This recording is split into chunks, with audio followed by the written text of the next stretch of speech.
That's number 2. Number 3, then we want to talk about Jesus at 29. We've kind of talked about that a little bit, but I wrote down several things that I think will trip your brains to start thinking some other things. So who was Jesus at 29? What did he do? What is it that he learned in that type of environment? And all of those things. So we start 2 Chronicles 23. 2 Chronicles 23. Okay. I could sit here and talk for about 4 hours on this one story, so I'm going to try to just jump through some stuff and just pick out the highlights. But let me give you a quick overview. Joash and Jehoiada. I think I'm saying that right. Jehoiada. Joash was the king. Jehoiada was the priest. Okay? What's the name of the lady? Athaliah. Okay. In chapter 22, we see that Athaliah, this woman, was the queen. And she had lots of grandbabies. She killed every single one of them because she didn't want those grandsons to take over the throne. She wanted to rule. So she killed all but one. One named Joash was hidden by a priest named Jehoiada. Okay? Jehoiada was the priest of the day. Of course, there were several others, but he was the main guy. He knew what God was doing. In the Davidic line was one person away from being completely cut off. The line of the king. Jehoiada wasn't going to let that happen. So he takes this 7-year-old boy. He hides him in the temple. Okay, I think he hides him in the temple for about 7 years. One of the first things that I put here was, where do you incubate? Where was it that Joash, the rightful king, he's 7 years old, but where was he incubating? He wasn't incubating in a palace. He was incubating in the temple. Very important for us to always keep ourselves right there in the Word of God. Close, close, close, close. God will give us rule and authority when He sees fit, but it's just like David.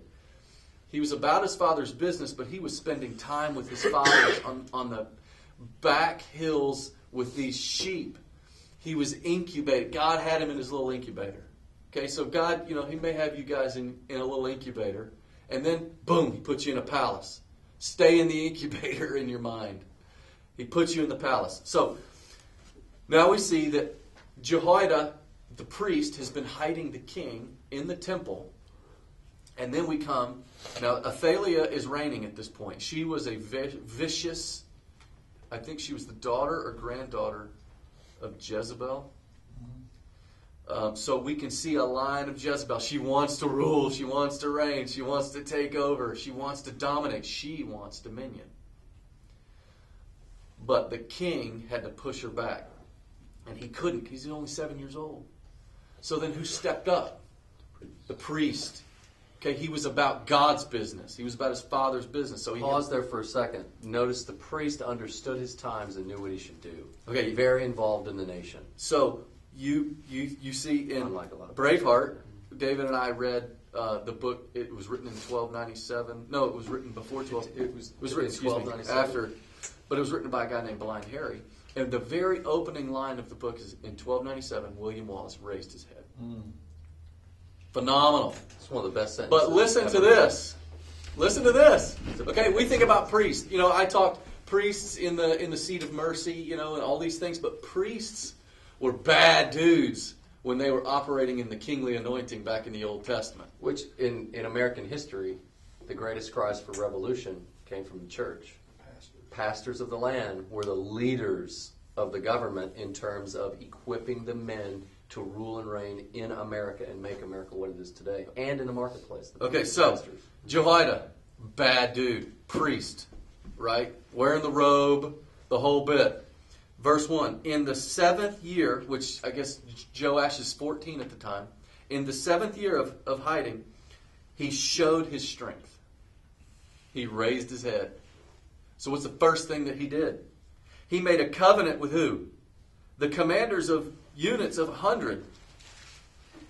Azariah, the son of, and they just names all these folks. He's making a covenant with the city fathers, with the officials. Now wait a second, that's kind of political. Yeah. he made a covenant with these boys. He brings them in. It's like, all right, guys, here we go. Now, who's taking the lead? The priest. Who's bringing about the change? The priest. What is he doing? He's ushering in a new king. The priest is taking the lead. The priest is taking charge.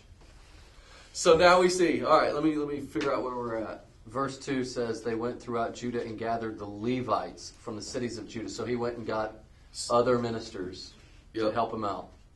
And the whole assembly made a covenant with the king. Where? Temple. At the temple. Okay, they weren't at the palace at this point. They brought here Joash is, he's 14.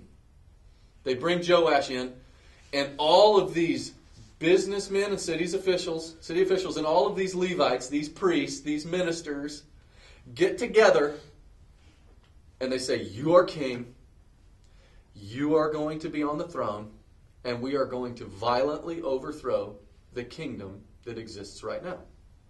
We are going to take dominion, and all you have to do as king is sit on the throne. We're going to do the fighting. Who's doing the leading? The priest. Okay? I love this story. All right, so Jehoiada says, the king's son shall reign. Not, hey, let's try to make him king. No, he shall reign. One, because I know that God wants it to happen. And two, we are going to violently make it happen. And violence was definitely on the top of his list. So, all right, let's see, which verse are we at? So he goes in, he gathers them all in the temple. He says, nobody is to enter this place except the Levites and the men that I've called. And anybody that tries to enter this temple as we're making him king, you kill him. You kill him. All right? So Jehoiada in this role went from a priest to a commander. Here he is. Like, all right, everybody in here, we're going to make him king. And then Athaliah, the rightful queen, starts crying treason. So what does Jehoiada do? He tells his boys, take her out. Kill her. Not very kind. Kill her. They kill her. Violent men, right? Violent men take it. He says, kill her. So they finally anointed him as king. I know I'm kind of jumping around verse here. 15. I just want to make sure that I'm getting this right. And verse 16. They Okay, sing but a little song first. Yeah. Verse 13. did they really? Where's that? She looked, and there was the king standing by his pillar at the entrance. The officers and the trumpeters, were beside the king. And all the people of the land were rejoicing and blowing trumpets. Then Athaliah tore her robes. Okay, so what caused her to cry treason was this rejoicing, like what Thant was saying. They were all like, yes, the real king has come. You know, 7 years with Athaliah, it was awful. Now a new king is being ushered in, and everybody's excited. The city rejoices. But again, just remember, who's leading this? The priest. The priest. Okay? Now, let me skip down to 24. Chapter 24? Chapter 24. You don't want to miss the fact that the next thing they did is they went and tore down the house of Yes. Baal. Yep. They tore it down. They broke and altered his images, and they killed the priests of Baal. Then they stationed gatekeepers that no one would enter in any way that was unclean, because people were entering the temple at the time that were completely unclean. So he literally brought reform. He brought instant reform. Says he appointed the offices in the house of the Lord. He gave everybody, he put everybody in their place. That's right. He Yeah, brought he order. brought order. That's He good. brought dominion. Good. And so Instantly. what did it bring in verse 21? So all the people of the land rejoiced, and the city was quiet, Peace. or the city had peace. Peace. So that's So you guys see this? This is an Old Testament picture For of who they we are had, right now. For they had put Athaliah to death That's with the right. sword. See, that's the thing is After, that's right. We He had to get violent. we had to get don't bloody. want to talk this way. Now, of course, we understand in Ephesians 6:12, our struggle is not against flesh and blood, but against the principalities, rulers, and authorities of darkness. But we take dominion. All right. Okay, now, I guess I was wrong. It looks like Joash was a baby and was raised for 7 years, because if I'm looking in 24. And when he was little, 7 years old. when he was 7, that's when they all got together, and Jehoiada said he is going to be king. Wow. Now listen to this. Joash was 7 years old when he became king. He reigned for 40 years. All right, verse 2. Joash the king did what was right in the eyes of the Lord all the years of Jehoiada the priest. So long as the priest was involved, Joash made solid decisions. Okay? The two together. All right, now in the New Testament, we understand that we are both. In the Old Testament, we see a picture of two people running one kingdom. All right, you had the priest that took the lead. And Joash basically did what Jehoiada told him to do. The priest was leading. Jehoiada even chose wives for him. So Joash, fortunately, was submitting to Jehoiada to a point where he's like, you find the girls, I'll be the husband. You handle that. So the priest was taking the lead. All right? Sometime later, this is what I love. Joash decided to restore the temple of the Lord. Did Jehoiada decide to restore the temple of the Lord? No. Did it need to be restored? Yes. Why didn't he restore it? Because the kingdom had to come first. Establish the kingdom. Then the king goes, that shouldn't be like that. We are going to fix that. So then the king takes over and begins to take dominion and says the very first thing, other than tearing down the veils, that I want to do is reestablish the temple. I want to restore the temple because I can see what the temple has done for me in bringing about the kingdom, and I want it to do that for other people. You guys follow me? Okay, so he's going to restore the temple. So he calls together the priests and Levites and says, go to the towns of Judah and collect money. Now, Jehoiada, who is leading now? Where are you at? I'm in verse 4. Verse 5. He called together the priests and the Levites. Now, who's doing the leading? King. The king. The temple needed to be restored. The king now had to take over. All right? Therefore, the king summoned Jehoiada. He's like, all right, priest, come on in here. And said to him, okay, because here, before you guys read verse 6, okay, he says, we're going to get it done. We're going to do it. You guys are commissioned to do it. Now do it. He said this to the priest. The king said this to the priest. But what happened? Nothing. He told him, hurry up and do it. He's like, get on with it. Hurry up. That's exactly, yeah. Hurry, come on, let's go. Now. It's kind of like all of us in here are pretty alpha male. Like even last night, I was getting the kids ready for bed. And I told my boys, it's like, all right, get up, get a shower. They didn't move. I said, go, now. You got 5 minutes. Get it done now. Did they go? Yes, they went. But that's that alpha male. But here's Joash. Now the roles have turned, and he's looking at Jehoiada, and he's like, all right, in verse 6, he's like, why haven't you done anything? Why haven't you done anything? Did I write anything about Yeah. Okay.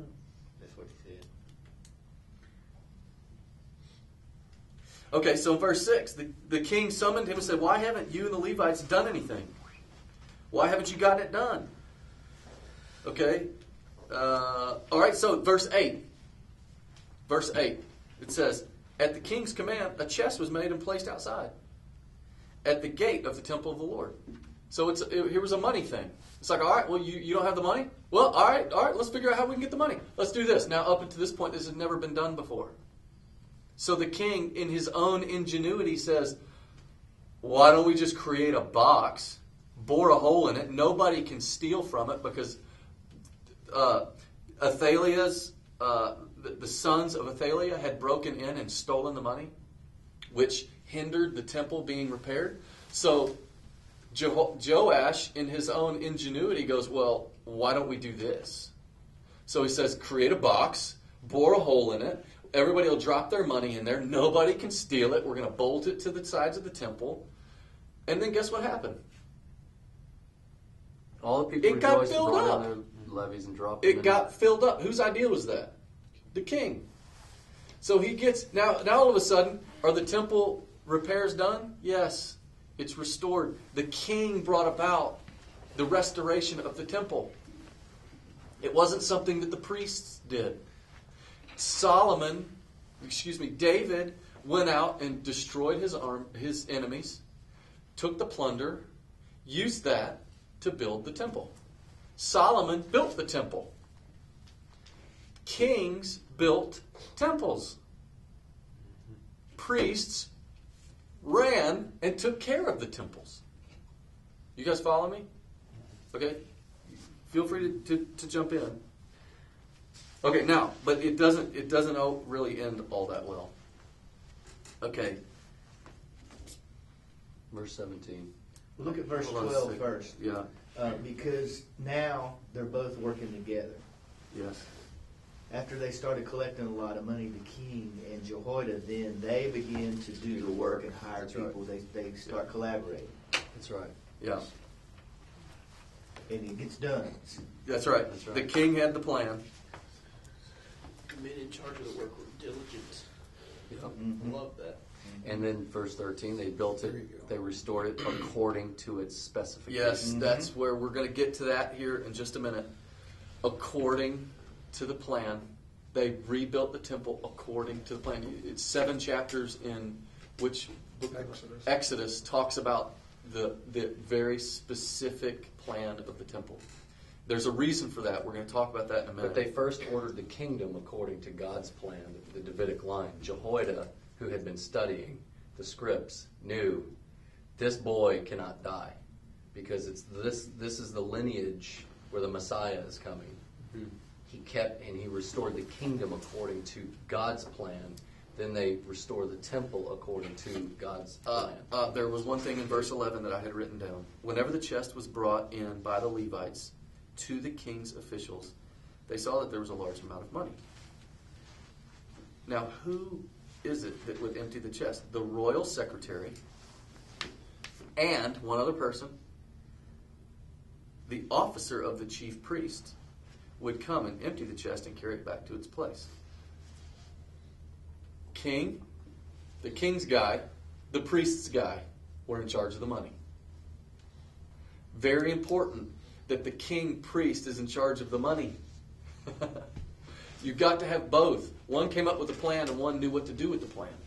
So, go ahead. That is so interesting that this guy had studied, knew that the king had to be kept, knew the right time to do. Mm-hmm. He was just leading like a stud. Yeah. And then all of a sudden, he falls apart. Yeah. Hurry up and do this. Collect the money just like it's been commanded, just like Moses. He had the mandate, but he dropped the ball right there. Yeah. But then he picks it back up, and now they're together again. It's real interesting. Yeah. Okay, now, verse 15. Is there anything I missed before we jump on to verse 15? Anybody? Okay. Now Jehoiada, the priest, was old and full of years. He died at the age of 130. But where was he buried? With the Kings. He was buried with the kings. Now we fast forward and we look at Joash, who lived a life after Jehoiada died that didn't please anybody. He was not buried with the kings. Wow. Jehoiada was more of a king than Joash could ever imagine being. I wrote this down, and it's roles and calling, Jacob, so this is probably one of those things you'll have to sift through your grid and tell me where I went wrong. But I wrote Jehoiada had the heart of a king in the role of a priest. David had the heart of a priest in the role of a king. It was the two operating together that made these guys who they were. So when Jehoiada died, he was buried with the kings because people recognized kingship in him. If it wasn't for Jehoiada, the kingdom would not have come. We are going to bury this man and give him the honorable burial of a king there with David. Jehoiada. It's very important you recognize where he was buried and where Joash was not buried. So, after the death of Jehoiada, listen to this. After the death of Jehoiada, the officials of Judah came and paid homage to the king. And he listened to them. Okay, now wait a second. The officials came. Where were the Levites? Where were the Levites at this time? You know where they were? The temple was restored. They were doing their work. They were in the temple. But now, Guess who else should have come to the king and paid him homage? The Levites. Our commander is gone. Our chief priest is gone. Somebody's got to step up and go and recognize that the kingdom cannot exist apart from us. We have a role to play. We can't sink back into the temple now that it's restored and it's beautiful again. We've got to get out there. That's why I cannot tolerate a church and Christians saying we shouldn't be political. We shouldn't get involved in politics. Look, the kingdom will fall. Because look, it says the officials, my translation, New American Standard, which is better than the NIV, says the officials of Judah came and bowed down to the king. Now, apart from the Levites, these officials are always looking for a king. You look at the Republican Party. I mean, for heaven's sakes. Look at the Democratic Party. Just look at our political parties. They're always bowing to a leader. They want a king. And they think that this is the answer. I mean, the Republican Party got its nose broke. Romney was our man. We bowed to him. He was the king. Dude, if you take the church out of the picture, which is what the Republican Party did, and the Levites, that should have been in this picture, stay on the sideline, then you know you're gonna you know that the kingdom will fall apart. And sure enough, these officials bow to him, and the king starts listening to him. When you are not listening, the king was no longer listening to the priest. He's now listening to officials that are bowing to him, which is what our president does, which is what even George W. Bush did, which is, I mean, you look at presidents throughout the ages, when you have 600 yes men sitting around you like Saul did, and your butt starts getting kissed and everybody's saying you're the most wonderful thing in the world, you will turn into hell. So Joash needed the priests. Okay, but the priests were nowhere to be found. They weren't coming to pay homage to him. So what happens? What's the first thing that happens when the priests removed? They abandoned the temple. The very place where they were hiding out got abandoned. And then the second thing is that they began serving the Asherim and the idols. The That's Asherim right. were the goddesses. So- Asherah was a goddess of sex, sexual promiscuity, illicit sex, homosexuality, cult prostitution, all these So things. what did God do? Before he sent destruction, what did he do? He sent prophets. Verse 19. But the king's court wouldn't listen to the prophets. Why? Because there was no priest there to help in the guidance. You follow me? There was no priest. If there were priests among the court and God sent prophets, the priest could be like, guys, let's listen. You know, and these priests took positions of authority like Jehoiada did. If Jehoiada was still alive and they abandoned the temple and God sent a prophet, Jehoiada would have been like, Joash, sit down right there. Hey, Now- I'm the king. You can't tell me where to sit down. Sit down. I raised you. I will take control here. We are going to reestablish the temple. So then God takes and raises up a priest. It says, then the Spirit of God came upon Zechariah, the son of Jehoiada the priest. So he had sent prophets in verse 19. Now in 20 he sent in a priest, and he stood above the people and said, thus says God, why do you transgress the commandments of the Lord and do not prosper? Well, because you have forsaken the Lord, he has also forsaken you. Stop.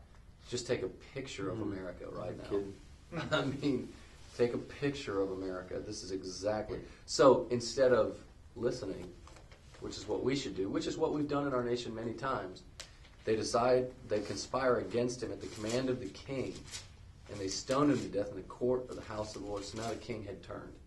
At the command of the king, they stone him. You will take dominion. I'm telling you, dominion will be had. It's either going to be God's dominion or the devil's dominion, but it's going to be had. So now the devil has clearly got dominion in this situation. And when the priest is gone, the king takes over, and it's a dangerous situation. And a lot of times you can tell by how... You think about money for a second. If you look in 2 Kings 12, okay, it gives Second Chronicles is a recounting. 2 Kings is the first that we see about Joash. About the time of Hazael, king of Aram, went up and attacked Gath and captured it. Then he turned to attack Jerusalem, where Joash was king. But Joash, king of Judah, took all the sacred objects dedicated by his fathers and the gifts he himself had dedicated and all the gold found in the treasuries of the temple of the Lord. And he paid this dude off. And guess what? It worked. What do you mean it worked? It worked in that the Stop king it. turned around and withdrew. Yeah. Okay? So from a pragmatic standpoint, it made sense, right? But at this point, the priests weren't involved anymore. So the king comes in and says, all right, I'm going to take this and we'll put it over here. A priest should have instantly said, no, you cannot touch the money of the temple of the Lord. This is God's money, not yours. When you say take dominion, what you mean is when the priests fill their position of responsibility, they were responsible for that. I just wanted you to be wary of saying take dominion, because that's saying something that you fulfill your responsibility. You fulfill your responsibility, and authority will follow you. Yeah. And they were, and we've done that here. Not acting out of your responsibility, which would be ungodly dominion. Yeah. Yeah. It's acknowledging your role that you were created and designed for right. and fulfilling it. It's owning the position God has set for you. Yeah, dominion. It's operating in your jurisdiction. Yeah. Your authority Owning has the position limits, God and has so for you. yeah. So verse 25, he finally dies. Wait, verse 25 where? 24, 25. And where? Where? Second Chronicles 24, verse 25. So, the very end. So he died and was buried. Joash was buried in the city of David, but not in the tombs of the kings. So the folks recognized the fact that he was not the king, anything compared to Jehoiada, who was the rightful priest. So that's an Old Testament picture of what we are now. When the priest dies out, and when you begin to, you can see that. You're not thinking specific people, but you can see kingly type people that are going out there making things happen, and you're seeing success, and you're seeing all sorts of growth, and all of these things. But you can tell that the priest is taking a back seat. When God, I really believe, Jesus, after he came, he wants the priest to sit in the driver's seat. The king should be there. The king needs to be there. But he wants him more in a passenger type role. Am I correct in saying this? Would you agree? I think he's both. He is I don't both. think you can. I don't think you separate. But- Jacob, but you it speak to wouldn't that. be an either-or situation. Yeah. There would be situations when you It's a administer as a Yeah. king and with the heart of a priest. Yeah. And there would be situations where it's the heart of the priest because you are a king. So Yeah. It's both. It's supernatural. It's the Sermon on the Mount is like impossible law. You cannot fulfill it, but that's why he says, look, in the natural you can't, but in supernaturally you can. Supernaturally we act in both at the same time, and we have that constant check, and God, in his infinite wisdom, gives us a picture of David. That's why we keep going back to David. He's the only man in the Scripture that says he was a man after God's own heart. So maybe we ought to take a look at that guy and really pattern our lives after him. But he was the ultimate picture of king-priest working together. Matter of fact, he didn't even need a priest many times. He needed a prophet, Nathan, to kick him in the pants. You see, that's what a priest does. That's the lodestar, the North Star. It's always going to be that way. That's why when Christians get involved with politics, what they end up doing is instead of being who they are, they end up trying to compromise, because politics is the art of compromise, and you can't do that as a Christian priest, as a prophet. You have to represent exactly what God says, no matter if it works or doesn't work. Which is, in my opinion, I would separate the word politics and your civic responsibility. Politics is it's power, it's compromise, it's control, it's degrading the other side so that you can have some type of manipulative power. Your civic responsibility is to set up and govern, to restrain evil so that good can flourish.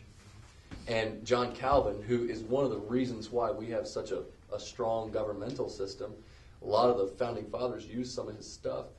He talked about the four places where Christians are to have God's government is supposed to reign: in the heart, in your family, in the church, and in the nation. And when God's government is in place, it restrains evil and allows good to flourish. So when we take the nation and remove God's government from the nation, evil will no longer be restrained and good can no longer flourish. That's why God's men have to get in there and make sure we fulfill our God-given civic responsibility, our civic duty.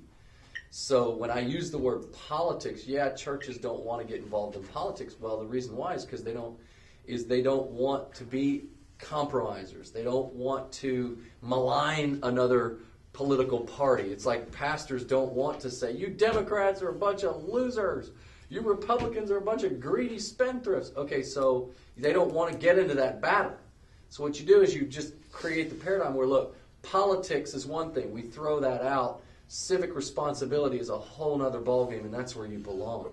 Now you start getting some men standing with that authority that say, no, I do have authority to run this nation, to rule my city, to rule my jurisdiction, my state, my nation, my region, because, number one, I have proper self-government. Number two, I have proper family government. Number three, I function properly in church. And number four, the nation has a moral obligation to restrain evil so that good can flourish. That's the key.